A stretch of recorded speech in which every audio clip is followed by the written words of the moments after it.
चेहरा है या चांद खिला है, जुल्फ घनेरी शाम है क्या, सागर जैसी आंखों वाली, ये तो बता तेरा नाम है क्या। आपको भी लगता है आपको भी लगता है कोई आपका नाम भी इस तरह से पूछे, लेकिन प्रॉब्लम आता है एक्ने। एक्ने की वजह से परेशानी होती है, खुद का चेहरा खुद को अच्छा नहीं लगता है। तो हम आज देखेंगे एक्ने की वजह क्या होती है। सबसे पहली वजह है एक्सेसिव ऑयल प्रोडक्शन। जो भी हमारी स्किन होती है उसमें सिबेशियस सेल्स, सिबेशियस ग्लैंड्स रहती है, जिसको जो कि ऑयल प्रोडक्शन करती है। इसका अगर एक्सेस ऑयल तैयार होता है तो अपने जो स्किन के छोटे छोटे पोर्स रहते हैं उसको वो क्लॉग कर देता है, जिसकी वजह से इन्फ्लेमेशन बढ़ता है और एक्ने आपके चेहरे पे दिखाई देता है। दूसरा दूसरी वजह है डेड स्किन सेल्स।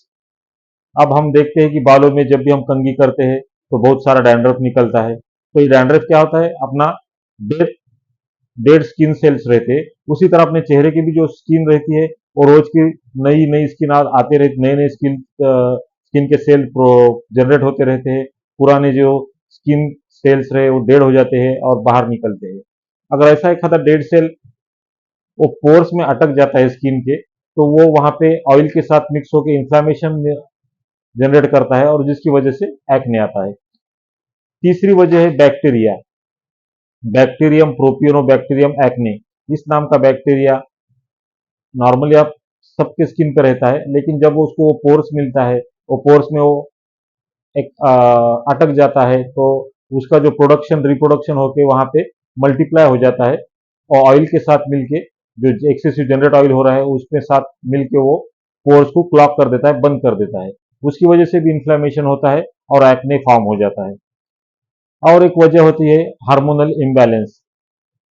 अक्सर हम देखते हैं कि at the time of puberty, at the time of menstrual cycles और at the time of pregnancy, ये अपने जो शरीर में के जो हार्मोनल इम्बैलेंस होते हैं उसकी वजह से भी एक्ने आता है। उसी तरह से जब हम बर्थ कंट्रोलिंग पिल्स एकदम से चालू कर देते हैं या फिर उसको डिसकंटिन्यू कर देते हैं तो भी हार्मोनल इम्बैलेंस होके एक्ने फॉर्म हो जाता है। और एक वजह है इसकी डाइट। अगर आप ये हर के हर एक को वो लागू नहीं होता है, लेकिन कुछ इंडिविजुअल्स रहते हैं जिनको कि डाइटरी फूड लेते हैं जिसका ग्लाइसेमिक इंडेक्स बहुत हाई रहता है, तो ऐसा फूड खाने से भी एक्ने हो सकता है। और एक इसकी वजह हम बोल सकते हैं कि स्ट्रेस स्ट्रेस भी एक वजह हो सकती है एक्ने की। स्ट्रेस की वजह से कार्टिसोल हार्मोन का लेवल बढ़ जाता है, जिसकी वजह से इन्फ्लेमेशन होता है, ऑयल प्रोडक्शन ज्यादा होता है। ऑयल प्रोडक्शन ये पोर्स को क्लॉग कर देता है और एक्ने फॉर्म होता है। अब इस एक्ने को किस तरह से बच सकते हैं, एक्ने से राहत कैसे पा सकते हैं, तो सबसे जरूरी है कि आपकी स्किन की क्लीनिंग दो दिन में से कम 2 से 3 बार आपको स्किन एक माइल्ड क्लीनर से साफ करना है, तो जो पोर्स है वो क्लॉग नहीं होंगे और एक्ने फॉर्मेशन नहीं होगा आपको।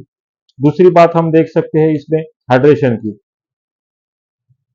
अगर स्किन हाइड्रेट रहती है तो वहां पे इन्फ्लेमेशन नहीं होगा और एक्ने होने के चांसेस कम रहते हैं। इसी तरह से अगर समझो एक्ने होता है तो उसके लिए क्या ट्रीटमेंट कर सकते हैं हम। उसके लिए कुछ रेटिनॉइड्स आते हैं या बेंजिल पेरोक्साइड रहते हैं, ये कुछ केमिकल्स वहां पे, ये ये कुछ क्रीम्स रहते हैं वहां पे, अगर लगा के हम एक्ने से राहत पा सकते हैं। उसी तरह से हम जो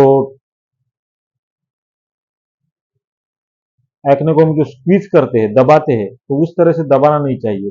उससे इन्फ्लेमेशन बढ़ जाता है और वहां पे एक परमानेंट स्कार एक्ने का आपके स्किन पे परमानेंटली रह सकता है। तो कभी भी एक्ने को ऐसा स्क्वीज नहीं करना है, उसे छेड़ना नहीं है।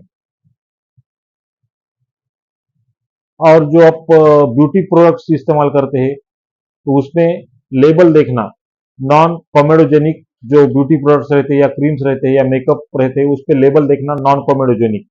तो ये क्या रहता है, इसका मतलब क्या है कि ये आपके पोर्स को क्लॉग नहीं करेंगे। तो ये था एक्ने के लिए। ऐसी और कुछ जानकारी आप चाहते हैं तो मुझे कमेंट में जरूर बताएं। आप किस किस चीज के लिए जानकारी या किस आपको जो प्रॉब्लम है वो कौन से प्रॉब्लम की आपकी जानकारी चाहते हैं, तो मैं बिल्कुल शेयर करूंगा। Thank you.